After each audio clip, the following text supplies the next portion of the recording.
ఎప్పుడు మీ మనసు వేదనగా ఉన్నా తిన్నగా వాక్యం దగ్గరికి వెళ్ళండి. మనుషులు ఎవ్వరు ఆదరించలేని ఆదరణ ఇదిగో ఈ వాక్యం ఇస్తుంది. నీకు ఈ వాక్యం ఇస్తుంది. మనసు ఎప్పుడు చికాకుగా ఉండి, మనసులో ఎప్పుడు దుఃఖంగా ఉండి, మనసులో ఏదో ఒక ఆలోచన కావలసి ఉన్నా ఎవరి దగ్గరకు వెళ్ళవలసిన అవసరంలే. తిన్నగా లేఖనం దగ్గరికి, వాక్యం దగ్గరికి వెళ్ళి వాక్యాన్ని తెరిచి చూడండి. నేను అనుభవిస్తున్నాను కనుక చెప్తున్నానే మాట.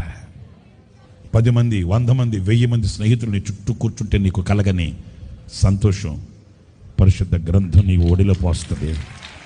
పరిశుద్ధ గ్రంథం నీకు అనుగ్రహిస్తుంది. వాక్యం నిన్ను అణువణువున, ప్రతి పరమాణువున పరిశీలిస్తుంది. వాక్యం దగ్గరికి వెళితే వాక్యం నేను బ్లడ్ టెస్ట్ చేయదు. ఏ అణువులో నీవు కృంగి ఉన్నావు, ఏ ఆలోచన నిన్ను వేధిస్తుంది, ఏ మనసులో కలిగిన మనోవేదన నిన్ను కృంగదీస్తుంది, ఇట్టే గుర్తుపట్టగలిగిన ఏకైక గ్రంథం పరిశుద్ధ గ్రంథం, జీవ గ్రంథం.